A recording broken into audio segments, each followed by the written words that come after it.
Welcome to YouTube channel the Physics Web and my name is Hemant Kumar. आज हम बात करेंगे क्लास 9th की एक नया चैप्टर, एक नया अध्याय जिसका नाम आपके पास वर्क एंड एनर्जी। एक्चुअली में जो कुछ बुक्स है वो इस चैप्टर को बोलती है वर्क, पावर एंड एनर्जी, तो कोई भी प्रॉब्लम नहीं है। वर्क एंड एनर्जी बोल लो या वर्क, पावर एंड एनर्जी, यानी पावर है एक छोटा सा टॉपिक है जो इसके बीच में इंट्रोड्यूस होता है। अगर हम बात करें ये जो चैप्टर है ये सेम एज इट इज जो चैप्टर है कहां पे रखा हुआ है, ये आपके पास 11th में रखा हुआ है। 11th की फिजिक्स है, उसके अंदर भी सेम चैप्टर है वर्क, पावर एंड एनर्जी। तो जो बेस है वो यही है, वहां पे भी ठीक है। तो बेसिक कॉन्सेप्ट ये पे आप क्लियर कर लोगे तो अच्छा रहेगा, अदरवाइज वहां पे कर लेना। ठीक है, चलो तो सबसे पहले हम बात करें वर्क की। तो आपके पास वर्क होता क्या है? अगर सिंपली कोई आपसे पूछे कि what you mean by work, work मतलब काम करना, आप किसको बोलोगे कि भाई काम किया हमने। एक आपके पास एक बॉक्स है, ठीक है, ये यहां पे रखा हुआ है। अब भाई हम कहेंगे काम करना है मेरे को, मैं काम क्या करूं? मैं इस बॉक्स को ना धक्का मार के फोर्स लगाऊं इसको, और फोर्स लगा के ना इसको यहां पे ले आऊं, कुछ डिस्प्लेसमेंट ट्रेवल करा दूं। सॉरी। तो मैंने क्या किया? कुछ काम ही तो किया होगा भाई, खाली बैठा था, मैंने क्या किया? कुछ ना करे, चलो डब्बा, इस जो बॉक्स है ना इसका धक्का लगा देते हैं। पुश किया मैंने, फोर्स लगाया, फोर्स लगाने से इसने डिस्प्लेसमेंट किया और मैंने बोल दिया मैंने काम किया, मैंने वर्क किया। तो बेसिकली अगर डेफिनेशन की बात करें तो इसकी डेफिनेशन क्या बन गई? A force which makes a body move, यानी work is said to be done,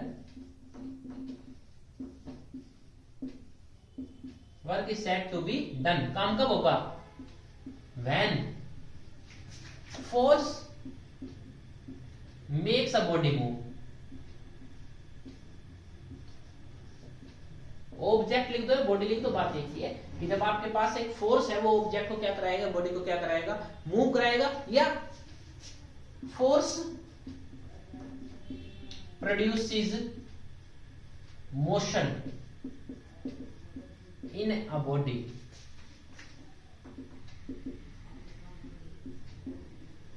referred as work, work done. अर्थात क्या करें, एक फोर्स है, यानी इसमें सबसे बड़ा रोल आप दो चीजों का दिख रहा है। आप एक तो इसमें रोल है सबसे बड़ा फोर्स का और एक है मूवमेंट का, यानी एक तो है फोर्स का और एक है बॉडी ने क्या किया? डिस्प्लेसमेंट किया। तो यही आपके पास क्या है? वर्क है। ठीक है, और ऐसा इसकी दूसरी डेफिनेशन अगर देखें ना, बिल्कुल सिंपल लैंग्वेज से अगर मैं बात करूं तो it is the product of, जो बुक्स में या जो हर जगह चलती भी है कि वर्क डन इज द, ये प्रोडक्ट है आपका, it is the product of किसका? Applied force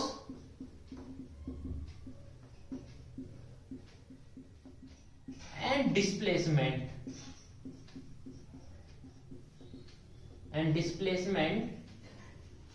produced in body.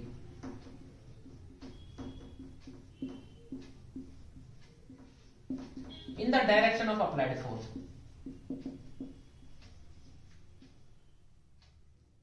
In the direction of force. ठीक है, यानी आपके पास क्या है? ये प्रोडक्ट है, किस किस का प्रोडक्ट है ये प्रोडक्ट है फोर्स का और डिस्प्लेसमेंट का।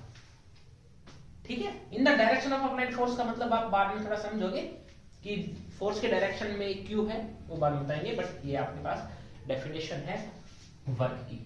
ये डेफिनेशन नंबर 1 हो गई, ये डेफिनेशन नंबर 2 हो गई, जो आपकी इच्छा हो आप यूज कर सकते हो, बट मेनली ये आपके पास डेफिनेशन है कि आपके पास क्या होगा? वर्क, फोर्स और डिस्प्लेसमेंट का। अच्छा, it is represented by W, इसको वर्क को आप किससे रिप्रेजेंट करोगे? डब्ल्यू से। ठीक है, बड़े डब्ल्यू से, डब्ल्यू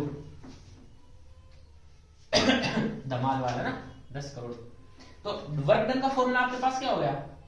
फोर्स इनटू में डिस्प्लेसमेंट बोल दो या डिस्टेंस बोल दो, बात एक ही है, क्योंकि यहाँ पे स्ट्रेट पाथ रहेगा, वो जब आपको पता है स्ट्रेट पाथ हो तो वहां पे डिस्टेंस और डिस्प्लेसमेंट इक्वल होते हैं। क्लियर है ये चीज? चलो, ये आपके पास वर्क का फॉर्मूला हो गया क्या?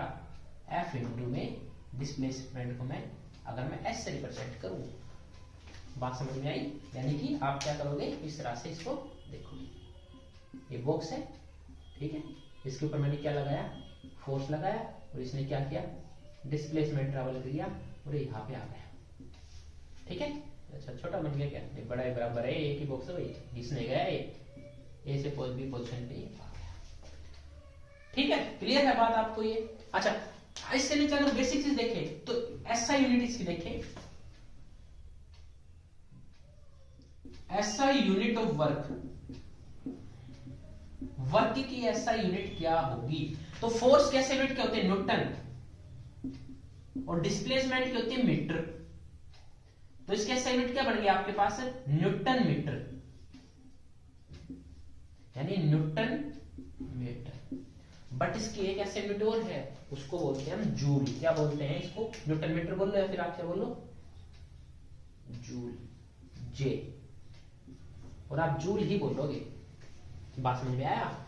इसकी एसआई यूनिट क्या होती है? जूल होती है। हाँ इसको हम रिप्रेजेंट कर सकते हैं न्यूटन मीटर से, कोई गलत बात नहीं है ये। बट इसकी एसआई यूनिट क्या आपके पास क्या होगी अगर कोई बोले तो? इसकी एसआई यूनिट होती है आपके पास जूल होती है।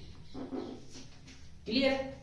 चलो उसके बाद it is a scalar quantity, बताएंगे क्यों होता है स्केलर भी आपको। It is a scalar quantity. देखो बिल्कुल धीरे इसलिए पढ़ाया जा रहा है क्योंकि 9th क्लास का कॉन्सेप्ट है। फर्स्ट बार बच्चे इसको पढ़ते हैं 9th क्लास में, तो बेसिक अगर हम स्पीड से पढ़ाएंगे या स्किप करा देंगे ना तो फिर वो समझ नहीं आएगा ना। और फिजिक्स का मतलब है समझना, अंडरस्टैंडिंग, पढ़ाना नहीं। ठीक है कि सिर्फ सुना और मजे आएंगे, चलो ठीक है, समझना इस चीज को। तो एक स्केलर क्वांटिटी है, स्केलर आपको पता है कैसी क्वांटिटी होती है? विच हैव ओनली मैग्नीट्यूड, है ना, डायरेक्शन नहीं होगी। चलो भाई उसके बाद ये आपकी असाइनमेंट पता चल गई। चलो इसकी सीजीएस की ओर बात करते हैं। सीजीएस यूनिट की अगर बात करें तो वर्क की जो सीजीएस यूनिट होती है वो होती है आपके पास इसके हिसाब से क्या बढ़ेगी? फोर्स की सीजीएस यूनिट क्या होती है? डायन, और मीटर की क्या होती है? सेंटीमीटर। बट इसको हम एक नाम से और बोल सकते हैं, वो क्या है आपके पास? वो है आपके पास अर्ग, ERG। तो आप कोई भी यूज करो बट अर्ग यूज करोगे तो अच्छा रहेगा। क्लियर है बात? तो ये आपके पास क्या होगी? वर्क के बारे में ब्रीफ इन्फॉर्मेशन। ठीक है, एक आपके पास फॉर्मूला हो गया, ये एक स्केलर क्वांटिटी होती है, इसकी एसआई यूनिट ये है, इसकी सीजीएस यूनिट आपके पास ये है। ठीक है, चलिए अब बात करेंगे इससे नेक्स्ट। इसमें एक नेक्स्ट एक क्वेश्चन आता है कि डिफाइन, क्वेश्चन है ये आपके पास, डिफाइन 1 जूल। ठीक है, 1 डिफाइन 1 जूल। तो 1 जूल आपके पास कब होगा? अच्छा एक बात बताओ, आपके पास जो फोर्स है, जो वर्क है आपके पास, इसकी असाइनमेंट आपके पास क्या ही है? फोर्स इंटू डिस्प्लेसमेंट, है ना। और ये आपके पास वर्क है, ये 1 जूल कब आएगा? जब आपके पास फोर्स कितना हो? 1 न्यूटन का, और बॉडी की डिस्प्लेसमेंट कितनी हो? 1 मीटर की। क्या बात समझ में आया भाई? ये एक कब आ सकता है? 1 मल्टीप्लाई बाय 1। अरे भाई फोर्स का फॉर्म, 1 न्यूटन का फॉर्मूला क्या? F into S. ये 1 कब आएगा? जब फोर्स भी 1 हो और एस भी क्या हो आपके पास 1 हो, तो आंसर क्या आएगा? 1 आएगा। 1 क्या हो? फोर्स 1 क्या? न्यूटन। डिस्प्लेसमेंट कितनी हो? 1 क्या? मीटर। तो 1 joule of work done is defined as, it is defined as, it is defined as if 1 Newton of force produces a displacement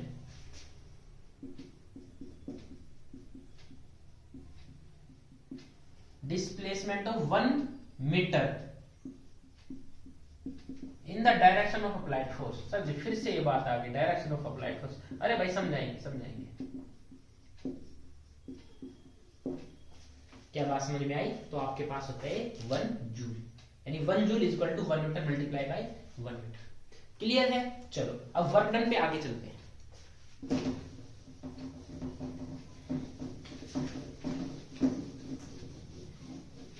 चलो अगला जो टॉपिक है, इफ वर्क डन में आपके पास एंगल का जिक्र आए। देखना यहाँ पे बिल्कुल एक नया कॉन्सेप्ट घूम के आए। इफ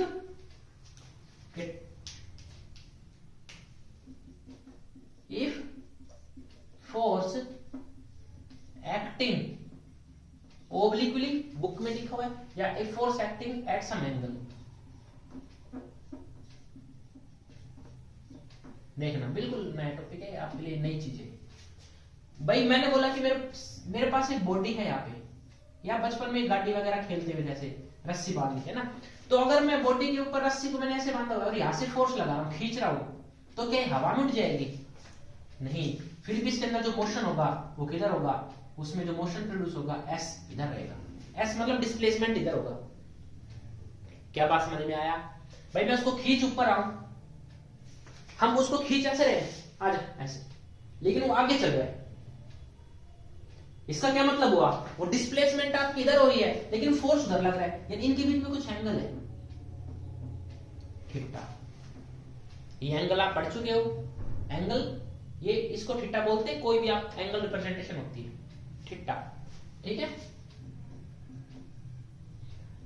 थीटा, ठीक है भाई, ये एंगल आ। अभी ये उधर चल रही है। अच्छा जी, चलो एक चीज और, अब यहाँ पे थोड़ा ब्रीफ थोड़ा एक्सप्लेन करेंगे चीज देखना। अगर जिसको ये चीजें पता है उसको वीडियो को स्किप कर दे थोड़ा 2-4 मिनट, और जो नहीं है उसको देखो एक बार। भाई आपके पास अगर मैं बात करूं, ये आपके पास ईस्ट है, ये वेस्ट है, ये नॉर्थ है, और ये आपके पास साउथ है, ठीक है? South direction. अगर मैंने बोला आपको कि एक बॉडी है वो इस डायरेक्शन में जा रही है, कौन सी डायरेक्शन है? आप बोलोगे सर ये डायरेक्शन ईस्ट है। मैंने बोला एक बॉडी है, वो ये पैन है, ये ऊपर ऐसे जा रहा है, बताओ डायरेक्शन। आप कहोगे सर नॉर्थ, बताओ वेस्ट, नीचे जा रहा है सर साउथ। बट अब मैं बोला एक ऑब्जेक्ट और डायरेक्शन उसकी इधर है, बताओ किस डायरेक्शन में हो? वो कहोगे सर आप नॉर्थ ईस्ट में है। क्लियर है चीज? अब ये पूरा एरिया नॉर्थ ईस्ट रीजन है भाई, ये पूरा नॉर्थ ईस्ट है, ये भी नॉर्थ ईस्ट है, ये भी नॉर्थ ईस्ट है, फिर दोनों में फर्क क्या है? ये सारा रीजन नॉर्थ ईस्ट ही तो कहलाता है, तो इनमें फर्क क्या है? अब कुछ नहीं आया, तो आप कैसे बताओगे कि सर इसकी पोजीशन एक्चुअली यहाँ पे है? भाई नॉर्थ ईस्ट बोल दोगे तो मेरे हिसाब से तो नॉर्थ ईस्ट पे पूरा एरिया है, तो एक्चुअल अब मैं बोला एक्चुअल पोजीशन बताओ मेरे को मिलने जाना है, उसको कहां से जाऊं? या फिर आपने एक चीज और देखो कि एरोप्लेन जब चलती है तो आपने वीडियोस वगैरह में देखी होगी कि वहां पे एंगल का जिक्र होता है। वहां पे एरोप्लेन ऐसे चल रही है, रडार है ऐसे, और यहां पे एरोप्लेन ऐसे जा रही है, यहां पे एंगल आ रहा है। यानी अगर मैं यहां पे हूं तो मैं बोला मेरी पोजीशन बताओ, आप कहोगे सर आपकी पोजीशन पता है क्या है? आप नॉर्थ से 45 डिग्री हो टुवर्ड्स राइट। बात समझ इस चीज को। मैं क्या बोला? मैंने बोला कि मेरी पोजीशन क्या है? 45 degree towards right from north. Aeroplane चलाते तो एरोप्लेन को ऐसे तो हम डायरेक्शन देते हैं, ऐसे तो नहीं एरोप्लेन को कहीं पे उड़ा के उतार देंगे।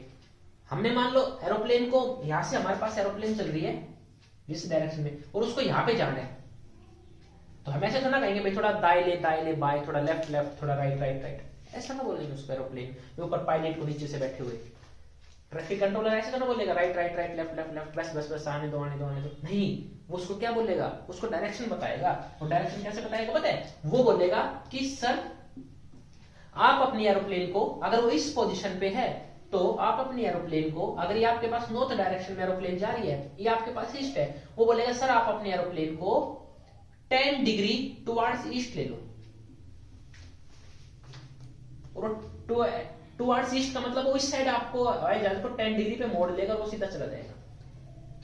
क्लियर है? और अगर एरोप्लेन इस साइड डायरेक्शन में चल रही है तो अगर पूरा एंगल 90 होता है, वो क्या कहते हैं? सर आप अपने एरोप्लेन को 80 डिग्री टुवर्ड्स नॉर्थ ले लो और आप सीधे चले जाओ। तो वो चल रही है एरोप्लेन ऐसे आ रही है, वो 80 डिग्री अपने आप को मोड़ के, 80 डिग्री हो गया वो मोड़ के। तो यहाँ पे एंगल का रोल है, किसके अंदर आते हैं? वेक्टर्स क्वांटिटीज में। और फोर्स एक वेक्टर क्वांटिटी है। क्या बात समझ में आया? यानी कि मैं जब बीच में जब कोई डायरेक्शन नहीं है तो मेरे को इसको ब्रेक करना पड़ा, या तो मैं उसको रिप्रेजेंट करूं नॉर्थ की हेल्प से, या उसको रिप्रेजेंट करूं ईस्ट की हेल्प से। क्लियर है ये बात? चलो अब फिर मैं क्या करूं यहां पे? सिमिलरली वेक्टर्स की भी एक प्रॉपर्टी है, क्या है? कि अगर आपके पास ये वेक्टर है, मान लो वेक्टर ए है, कोई भी एक वेक्टर है आपके पास, इसकी कोई डायरेक्शन ही नहीं है, और एक थीटा एंगल बना रहा है इसके साथ किसी एंगल, तो जिस या ओरिजिन के साथ इसने कितना एंगल बनाया? थीटा। तो भाई जो ए वेक्टर है ना, ये ब्रेक हो जाएगा और क्या लिखा जाएगा? ए कोस थीटा। और ऊपर ब्रेक हो गया ए साइन थीटा। उसी तरह हुआ, देखो जो मैंने अभी बताया आपको, ये नॉर्थ है, ये आपके पास ईस्ट है, एरोप्लेन यहाँ पे, उसको ऐसे जाए, मैं क्या बोलूंगा, या तो इसके साथ रिप्रेजेंट करूंगा या इसके साथ। क्या बात क्लियर है? ये मैं आपको समझाना चाह रहा था। एक वेक्टर है, इसको बोलते हैं कंपोनेंट में ब्रेक होना वेक्टर का। यानी ऐसी सिचुएशन पे जो वेक्टर है अगर किसी एंगल पे दिया हो तो जो वेक्टर है वो अपने दो कंपोनेंट में ब्रेक हो जाएगा। अब ये वेक्टर खत्म, यहां से इसका काम खत्म, अभी दो कंपोनेंट बन गए, एक कोस थीटा और एक साइन थीटा। अभी साइन थीटा कोस थीटा क्या है? ये ट्रिग्नोमेट्रिक फंक्शन होते हैं, आप 10th क्लास में इसको पढ़ोगे ब्रीफली, ठीक है। बेसिकली आप याद रखो साइन थीटा और कोस थीटा में ये ब्रेक हो जाएगा। अब sine theta cos theta break हुआ तो कोस थीटा में कहां पे होगा? जहां पे वो एंगल बनाएगा वो कोस थीटा में होगा, उसके परपेंडिकुलर साइन थीटा में होगा। अब इसमें समझो, इसमें समझे, चलो अगर मैंने इसके ऊपर फोर्स लगाया तो आपके पास फोर्स फिर से कंपोनेंट में ब्रेक होगा, थीटा इसके साथ बना रहे तो इधर कौन सा कंपोनेंट टूटा? F cos theta. ऊपर कौन सा गया? F sine theta. क्या बात समझ में आई? अब क्या ये आप जब फोर्स लगा रहे हवा में उड़ जाती है क्या? अपने आप नहीं उठती हवा में, एक लिमिट आने पे तो उड़ जाएगी, लेकिन हवा में नहीं चल रही, सीधी चल रही है। क्यों? क्योंकि एक फोर्स और बैलेंस कर रहा है इसको। वो फोर्स क्या है? mg, वेट, ग्रेविटी, यानी कि वेट। यानी कि जो एफ साइन थीटा आपके पास आया वो mg के बराबर है। ये न्यूटन का थर्ड लॉ में भी हमने पढ़ा था, आपको बताई थी सारी चीजें। ऊपर नीचे के फोर्स बराबर है, मतलब ना तो ये ऊपर उड़ेगी ना ही जमीन में धसेगी, ये सीधी चलेगी। क्या बात क्लियर है? यानी कि यहाँ पे हमारे पास क्या आया, और अब पता चलेगा आपको कि मैं बार बार क्यों बोल रहा था इन the direction of applied force. जब एंगल का जिक्र हो तो आपके पास क्या फॉर्मूला आता है? वर्क का फॉर्मूला होता है फोर्स इंटू डिस्प्लेसमेंट या डिस्टेंस, कोई बात नहीं है। फोर्स कितना लग रहा है इसके ऊपर? अब एफ नहीं लग रहा, कितना लग रहा है? इन the direction of applied force. अब बात समझ में आई? डिस्प्लेसमेंट के डायरेक्शन में फोर्स कौन सा लग रहा है? F cos theta multiply by S. ये फोर्स का फॉर्मूला, वर्क डन का नया फॉर्मूला आया, और W इज इक्वल टू, इसको मैं बोल देता हूं F S cos theta. Clear है बात? ये है एक नया फॉर्मूला अगर आपके पास एंगल दिया हो। अब ऑब्वियसली एंगल होता क्या है हमें तो उसका पता ही नहीं, उसके लिए आप एक टेबल याद कर लो कि अगर आपके पास कोस, अगर एंगल आपके पास 0 हो, 30 डिग्री हो, 45 डिग्री हो, 60 डिग्री और 90 डिग्री, इसको याद कर लेना, ठीक है। इसको लिख लेना, बाद में फिर अपने आप जब प्रैक्टिस करोगे तो बार बार ये याद हो जाएगा। तो भाई जो आपके पास कोस है, कोस की वैल्यू 0 पे कितनी होती है? कोस की वैल्यू 0 पे होती है 1। कोस 30 पे कितनी होती है? √3/2। कोस 45 पे कितनी होती है? 1/√2। कोस 60 पे कितनी होती है? 1/2। और कोस 90 कितना होता है? जब आपके पास एंगल का जिक्र हो तो आप उसको ही ऐसे यूज करो। क्लियर है आपके पास? देखो बिल्कुल बेसिक बच्चों की तरह, जैसे एबीसीडी हो रहा है उस तरह से आपको समझा रही चीज। समझ में आया? अब मैं एक फॉर्मूला, एक न्यूमेरिकल करवाता हूं इसके ऊपर, फिर आपको क्लियर आ जाएगा, ठीक है। मैं रब कर दूं इसको, चलो ठीक है। आपके पास ये फॉर्मूला मेन है और आपको टेबल याद करनी, ठीक है भाई। चलो ये डायग्राम आप बना लेना।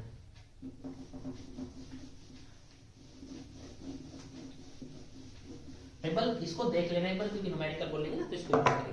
मैंने एक न्यूमेरिकल दिया कि if a force of 10 Newton applied on an object at 60 degree in the direction of motion,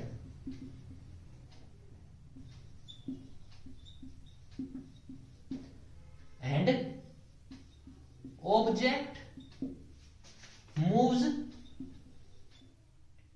5 meter, how much work is done, कितना काम हुआ। ठीक है, अब काम कौन करेगा? वर्क ऑब्जेक्ट थोड़ा करेगी, हम करेंगे जो उसको चला रहे हैं। अब वही बात है, सबसे पहले क्या करेंगे? गिवन देखो आप, गिवन में आपके पास सबसे पहले क्या आपको दिया रखा है? Force F is equal to 10 newton. S भी आपको दे दिया 5 मीटर। अच्छा एंगल दे दिया ना 60 डिग्री। अगर एंगल नहीं देता तो सीधा फॉर्मूला क्या लगता है? FS। अच्छा वर्क डन निकालना है, फॉर्मूला क्या है? FS cos theta. F कितना है? 10, S कितना है? 5, cos थीटा मतलब cos 60 डिग्री। देखो मैंने cos थीटा, थीटा की जगह 60। अभी याद करो cos 60 कितना था? cos 60 आपके पास 1/2 था। देखो cos 60 है ना, वो 1/2 होता है। तो W is equal to 10 into में 5 इंटू में 1/2, 5 आया। वर्क डन कितना आया? 25 जूल आया,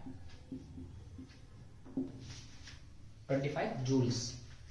ये आपके पास वर्क डन होगा। क्या बात क्लियर है? चलो इससे जो नेक्स्ट टॉपिक है वो है आपके पास वर्क डन अगेंस्ट ग्रेविटी। ठीक है, बार बार थोड़ा देखना पड़ता है वीडियो प्रॉपरली बन रही है नहीं। ठीक है, अकेले है ना। चल वर्क डन अगेंस्ट ग्रेविटी, ये क्या बता आ गई? अब ये वीडियो थोड़ी लेंथी बनेगी बट आपका ना वर्क पूरा समझ आ जाएगा, गारंटी इस बात की। ठीक है, अगर इसको अच्छे से आप पढ़ लोगे तो आपको वर्क के लिए कभी डाउट रहेगा ही। Work against gravity. भाई मान लो मेरे पास एक बॉल है, बॉल का मास m, मैंने इसको ऊपर फोर्स लगाया। फोर्स कहां लगाया? ऊपर। और इसने डिस्प्लेसमेंट कहां की? ऊपर डिस्प्लेसमेंट की। ठीक है, और ये कितनी हाइट पे गई? मान लो h हाइट पे गई, ऊपर जा रही है, इस बात का याद रखना। कहां जा रही है? ऊपर। अच्छा भाई अभी जब ऊपर जा रही है तो क्या इसके ऊपर कोई फोर्स लग रहा होगा नीचे की तरफ? हाँ, कौन सा? mg। यानी जब ये ऊपर जा रही है तो इसके ऊपर एक फोर्स लग रहा है। कौन सा लग रहा है? वो mg फोर्स लग रहा है। समझना, देखो इस चीज को।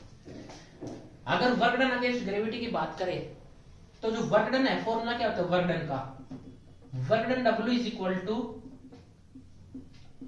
फोर्स इंटू डिस्प्लेसमेंट या डिस्टेंस।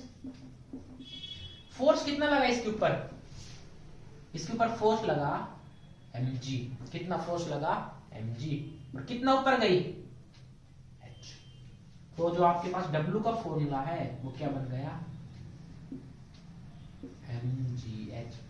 यानी कि जब आपसे वर्क डन निकलवाए और वर्क डन में अगर आपको हाइट का जिक्र दे दिया, हाइट का, तो उस केस में आपके पास फॉर्मूला क्या लगेगा? W is equal to mgh। देखो इसको पहले न्यूमेरिकल देखते हैं। ठीक है, इसको अगर फॉर्मूले को यहां तक लिख लिया आपने। देखो एक न्यूमेरिकल है सिंपल सा, ज्यादा इसके बारे में नहीं लिखना अपने को। इन्होंने बोला कि how much work is done, how much work is done by a force of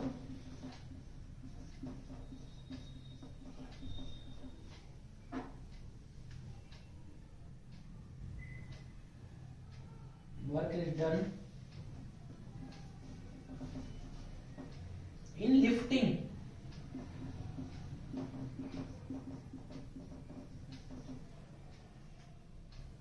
20 kg of water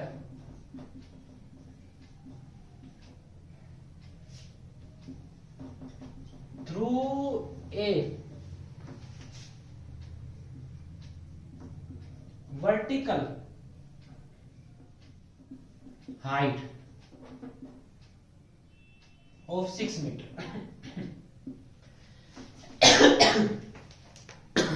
क्या बोल रहे कि 200 केजी के जो पानी है ना उसको 6 मीटर ऊंचाई तक लेके जाने के लिए मेरे को कितना काम करना पड़ेगा। यानी आपको क्या है, आपके पास क्या गिवन है? मास गिवन है, मास। 200 kg। हाइट कितनी दे दी 6 मीटर। अब वही बात है, आपसे एक तो वर्क डन पूछो, वहां पे किसका जिक्र दे दिया हाइट का। आपको आंख मीच के फॉर्मूला लगाना है, W is equal to M into g into h. M कितना 200, G क्या है ग्रेविटी, ग्रेविटी कितनी होती है 10, 9.8 भी होती है, और 10 आप पीछे आप लिख दो यहाँ पे take G is equal to 10 metre पर सेकंड स्क्वायर इंटू में H कितना है 6। कितना आंसर आएगा, ये आएगा आपके पास 12,000 जूल्स। क्या बात क्लियर है? तो ये आपके पास वर्क डन अगेंस्ट ग्रेविटी है। जब आपके पास ग्रेविटी का जिक्र हो, जब ग्रेविटी का जिक्र है तो सीधी सी बात है, ग्रेविटी तो हाइट में आती है ना। कोई ऑब्जेक्ट अगर सीधा चल रहा है ऐसे, हॉरिजॉन्टल अगर मोशन में है तो उसके ऊपर ग्रेविटी का कोई मतलब नहीं है, क्योंकि बैलेंस है वो। उसके नीचे mg लग रहा है तो ऊपर एक फोर्स और लगता है, नॉर्मल फोर्स। ये भी चीज आप पढ़ चुके हो न्यूटन थर्ड लॉ में, और ये बैलेंस है। ठीक है, चलो भाई। उसके बाद हम बात करेंगे टाइप्स ऑफ वर्क। ठीक है, इसको रब कर देते हैं एक बार। चलिए, टाइप्स ऑफ वर्क डन की अगर बात करें तो आपके पास टाइप्स ऑफ वर्क, जो वर्क है वो बेसिकली 3 टाइप के हैं आपके पास। एक होता है पॉजिटिव वर्क डन,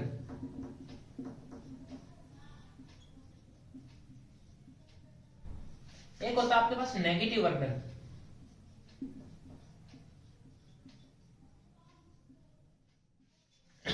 एक होता है आपके पास zero work done. Positive work done, negative work done and zero work done. ठीक है, हम इसको 1 बाय 1 पढ़ेंगे। ठीक है, बट यहाँ पे एक चीज और यूज करना, यहाँ पे एक चीज और लिख लेना साइड में टेबल में, कि जो कोस 0, कोस 90 और कोस 180 डिग्री, इन चीज को और आप एक बार लिख लो नोटबुक में ही। 90 तक तो आपने लिख लिया था, उसमें एक चीज ऐड और कर दो, क्या कोस 180। जो कोस 0 है वो कितना लिखवाया था मैंने, कोस 0 याद करो, कोस 0 1 था, कोस 90 कितना था 0 था, और कोस 180 कितना होता है -1 होता है। ठीक है, यानी कोस 0 होता है आपके पास +1 और वो -1। इस चीज को भी आप एक बार लिख लो, अच्छे से समझ आएगा। ठीक है, इसको मैं 2 तरह से 2 डेफिनेशन एक्सप्लेन करूंगा। अगर आपको एंगल वाली समझ नहीं आई तो आप ये वाली यूज कर लेना, जो सिंपल है दूसरी। अदरवाइज आप एंगल वाली को करोगे तो आपको आगे प्रॉब्लम नहीं आएगी। सीधी सी बात है, आपको बिल्कुल माइंड में ना कॉन्सेप्ट क्लियर हो जाएगा। चलो करेक्ट शुरू। तो सबसे पहले हम बात करेंगे पॉजिटिव वर्क डन की। चलो भाई, तो positive work done number 1।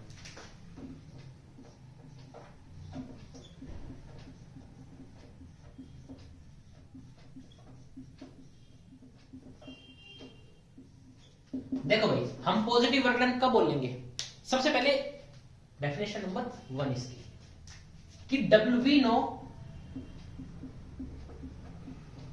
W का फॉर्मूला क्या होता है FS cos theta.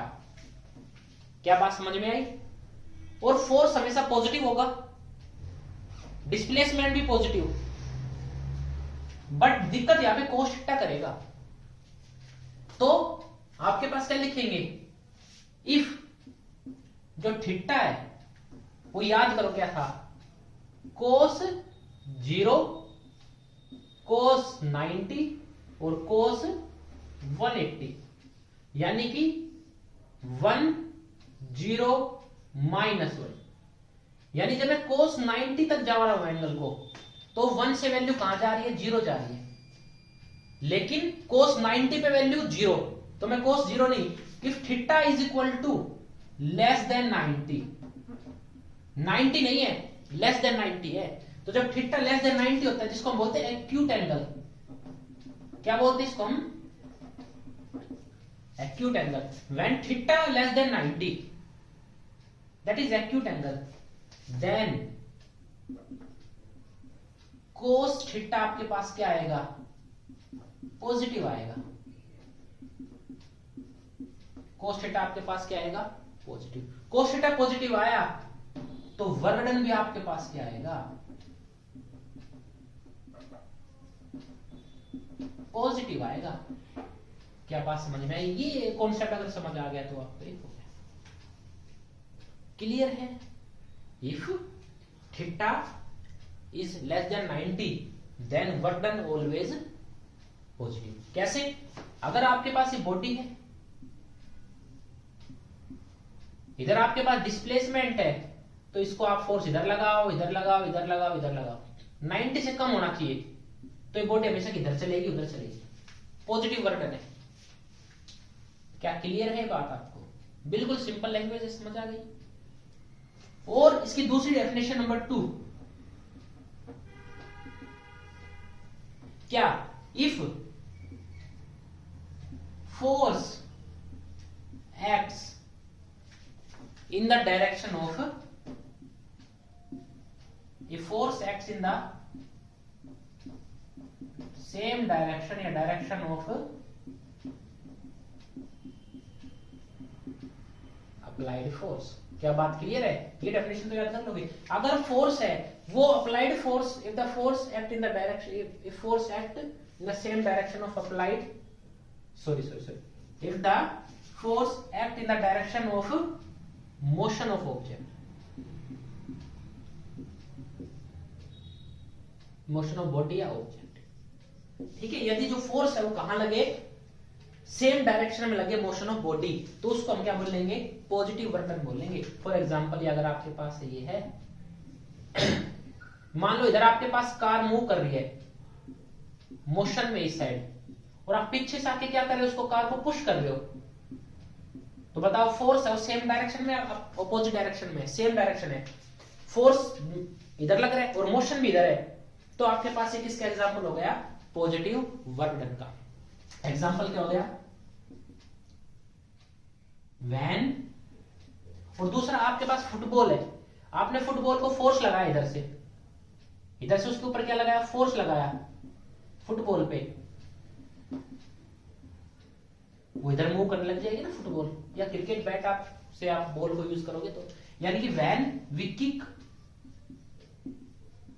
A football it moves along the same direction, so work done will be positive. Work किसके द्वारा, अगर मैंने किक किया तो मेरे द्वारा जो वर्क हो क्या हुआ, पॉजिटिव हुआ। या we push a car in the same direction of motion. अच्छा मेरे को एक बात बताओ, नोट है, इंपॉर्टेंट बात है यहाँ पे। क्या आपके पास मान लो साइकिल चला रहा है, आपका छोटा भाई है या कोई भी दोस्त है, साइकिल चला रहा है, और साइकिल चला रहा है ना, इस डायरेक्शन में साइकिल चला रहा है, आपके पास साइकिल है,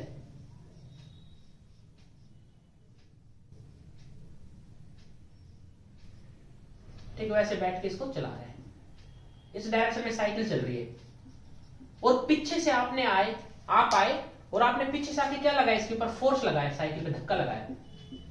तो मेरे को एक बात बताओ, साइकिल की स्पीड है वो चेंज होगी या सेम रहेगी या कम हो जाएगी? बताओ, स्पीड इंक्रीज होगी, डिक्रीज होगी या सेम रहेगी? इंक्रीज हो जाएगी, सीधी सी बात है, पीछे धक्का मारोगे तो, यानी कि पॉजिटिव वर्क डन, WD मतलब work done, increases the speed of an body. ठीक है, पॉजिटिव जो वर्क डन है वो क्या कर देता है, इंक्रीज कर देता है स्पीड को बॉडी की। ये आपके पास पॉजिटिव वर्क डन बिल्कुल सिंपल लैंग्वेज में है, कोई डाउट नहीं होना चाहिए। क्लियर है? आगे चलें। चलो नंबर 2 पे आपके पास आएगा नेगेटिव वर्क डन। रब कर दे इसको, चलो भाई, जो हुकुम।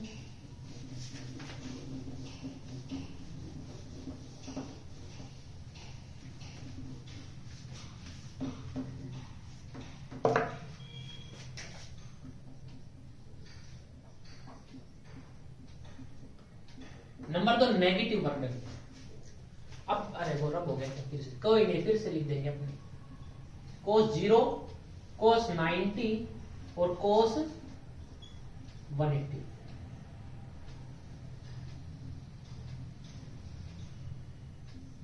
cos 0 आपके पास 1 होता है, cos 90 0, cos 180 -1। अब अगर if we know work done is equal to force displacement cos theta, अगर थीटा आपका 0 से 90 से ग्रेटर देन हो जाए तो वैल्यू माइनस होनी स्टार्ट हो जाएगी। 0 से बड़ी अगर आपके पास 90 से बड़ा एंगल हो जाएगा तो जो वैल्यू है cos की वो 0 से -1 की तरफ जाना शुरू हो जाएगी, यानी माइनस में एंटर कर जाएगी। भाई 0 से पीछे क्या आता है, ये 0 है, 0 के पीछे क्या आएगा, माइनस हो जाता है इस साइड। लेकिन 90 पे 0 है, 90 से ऊपर 91 पे भी cos 91 क्या होता है, माइनस की वैल्यू देगा कुछ, चाहे होते माइनस cos 91 क्या देगा, माइनस 0.0005, बट माइनस दे रहा है। तो आप क्या लिखोगे यहाँ पे, we know F S, if जो थीटा है वो ग्रेटर देन 90 हो जाए, मैं ग्रेटर देन का निशान लगा, इक्वल टू का नहीं लगा, ग्रेटर देन 90, दैट इज कौन सा एंगल होता है वो, ऑब्ट्यूज एंगल। इफ थीटा आपके पास greater than 0, that is obtuse angle. This implies cos theta कितना हो जाएगा, वो आपके पास नेगेटिव आएगा। और वर्क डन भी आपके पास क्या आएगा, क्या बात क्लियर है, यानी कि वर्क डन आपके द्वारा क्या आया, नेगेटिव आएगा, अगर आपने ये कंडीशन को सेटिस्फाई कर दिया। और अगर इसकी दूसरी डेफिनेशन देखें, डेफिनेशन नंबर 2, क्या, if the force acting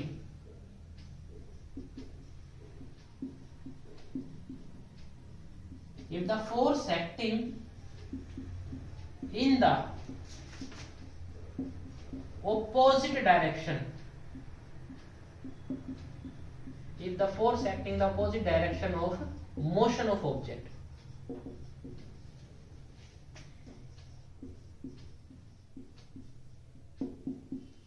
work done is said to be negative.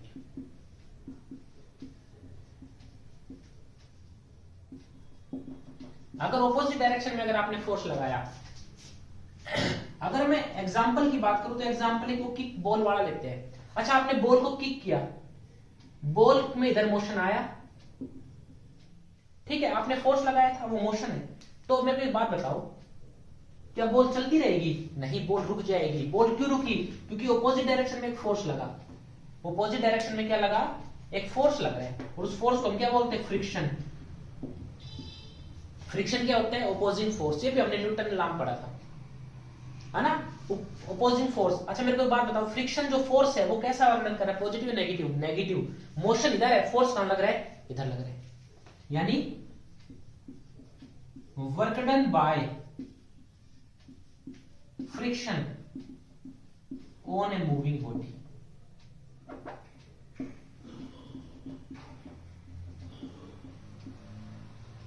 ये आपका मित्र है, वो साइकिल चला रहा है, फिर से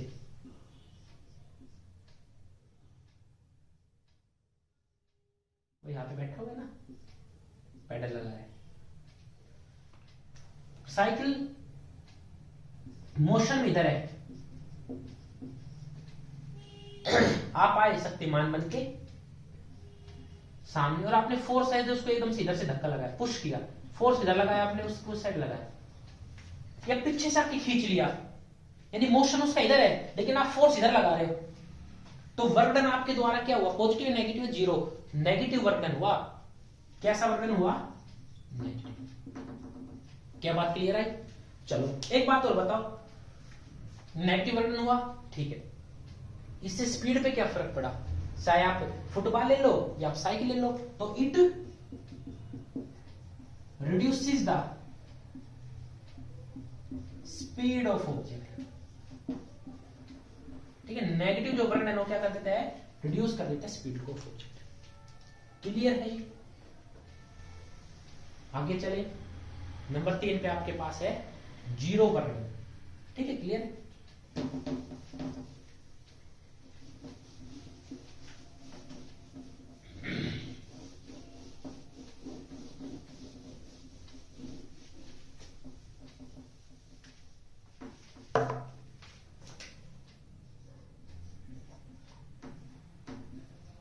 अच्छा, जीरो वर्णन कब आएगा? We know same, W is equal to F S cos theta. If theta is equal to 90 degree यानी राइट एंगल, अगर आपके पास थीटा कितना राइट एंगल पे है, तो जो कोस थीटा है या जो कोस 90 होगा जीरो, और जो वर्डन है W is equal to F S cos theta, वो कितना आएगा आपके पास? कितना आएगा जल्दी बताओ।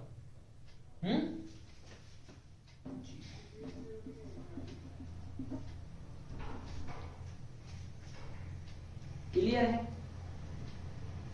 इसकी और डेफिनेशन बताऊंगा अभी, आसान। पहली डेफिनेशन क्या हो गई? If force applied in the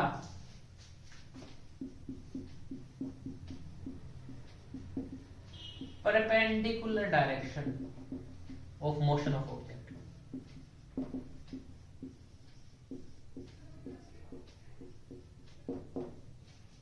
at an angle,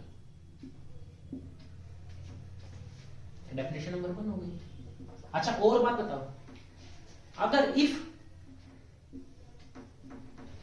work done is zero, अगर वर्क डन इज जीरो है, sorry, if force is zero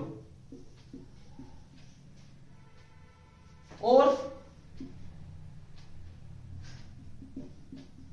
displacement is zero और both are zero, then work done is said to be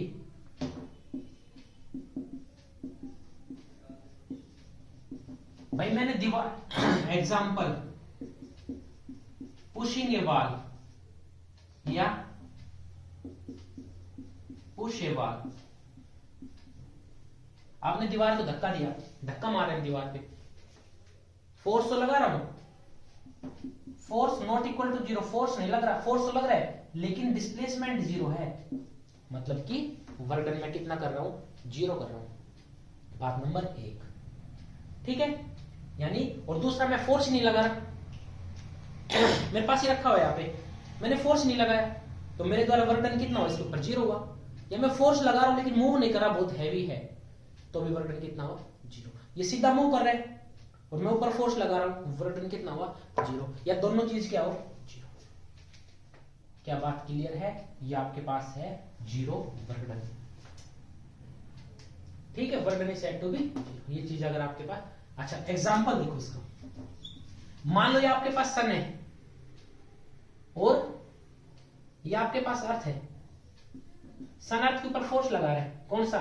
gravitational force Fg। किस angle पे लग रहा होगा?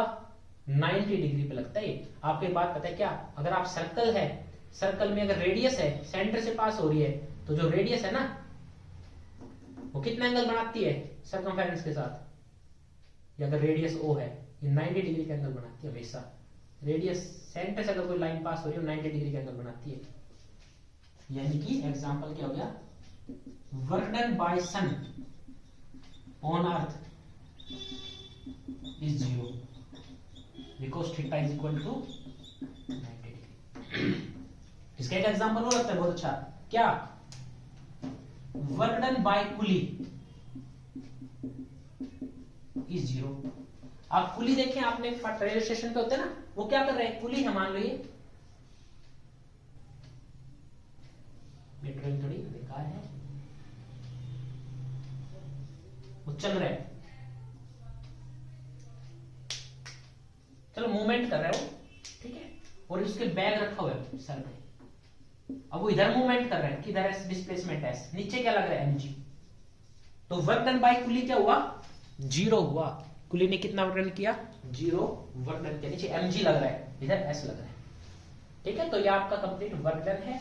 अगर आपको वीडियो अच्छी लगी please like share subscribe my YouTube channel. अगर कोई किसी के डाउट है तो जो आप कमेंट बॉक्स में आप वो लिख सकते हो, वो आप एक्सप्लेन कर देंगे पर्सनली। Okay, thank you.